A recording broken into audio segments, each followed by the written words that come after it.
वो कहते हैं ना कि कर जाओ कुछ ऐसा दुनिया करना चाहे आपके जैसा। तो हाय दोस्तों, मैं हूँ आपके साथ जेके। तो भाई कैसे हैं आप सब? आई होप आप अच्छे होंगे।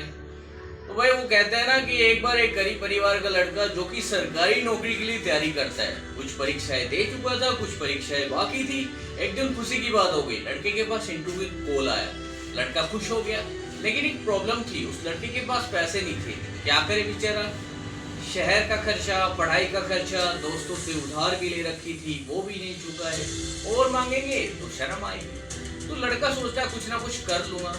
सुबह रेडी होता है और सोचता है यार कोई जान पहचान वाला मिल जाएगा, कोई लिफ्ट मिल जाएगी, चला जाऊंगा इंटरव्यू दे करके आ जाऊंगा। लड़का जाता है तो उसे कोई भी जान पहचान वाला नहीं मिलता है।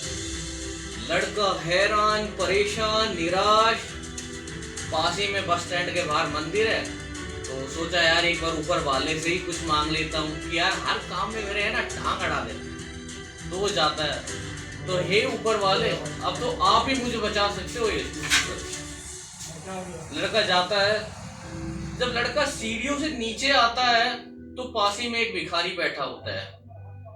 तो उसके कटोरी में 500 के नोट रखे होते हैं। तो लड़का कहता है कि हे ऊपर वाले, जिसको जरूरत है उसको आप दे नहीं रहे, और जिसको जरूरत नहीं है उसको आप बहुत सारे दे रखे हैं। तो पास ही में बैठा बाबा सुन लेता है, कहता है क्या बात है बेटे, बहुत मुसीबत में लग रहे हो, क्या मदद कर सकता हूँ तुम्हारी? बाबा आप क्या मदद करोगे, आप तो खुद मांग करके खाते हो। नहीं, मांग करके नहीं खाता। इस मंदिर में जो चढ़ावा आता है वो इसलिए नहीं आता क्योंकि उसे पुण्य कमाना है। अगर तुम चाहो तो मैं तुम्हारी मदद कर सकता हूँ। लड़का कहता है मुझे इंटरव्यू के लिए जाना है, लगभग 500 रुपए चाहिए। बाबा कहता है मुझसे आप 500 रुपए ले जाओ, अगर आए तो दे देना, अगर नहीं आए तो मत देना, मुझे कोई प्रॉब्लम नहीं।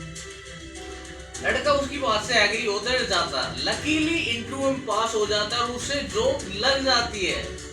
और वो खुशी से झूम उठता है, नाच उठता है कि बाबा की वजह से ही मुझे नौकरी मिली है, उसी का ही धन्यवाद करूंगा। पूरे रास्ते यही सोचते हुए आता है कि बाबा की वजह से ही मुझे नौकरी मिली है और उसी का धन्यवाद करूंगा।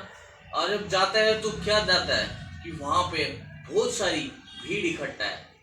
भीड़ को छाट करके आगे बढ़ता है, देखता है तो वही बाबा जिसने उसकी मदद करी थी सामने मरा पड़ा है। तो कहता है कि सब कैसे होता है? तो कहता है कि शायद आज इसने दवाई नहीं ली, काफी दिनों से बीमार चल रहे थे। कोई कहता है कि भाई अच्छा हुआ भिखारी था, मर गया।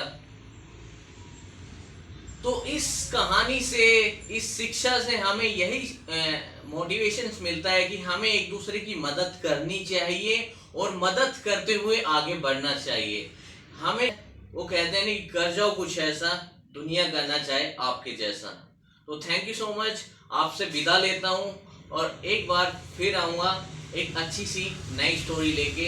And thank you so much, तब तक के लिए बाय बाय, शुक्रिया, शब है।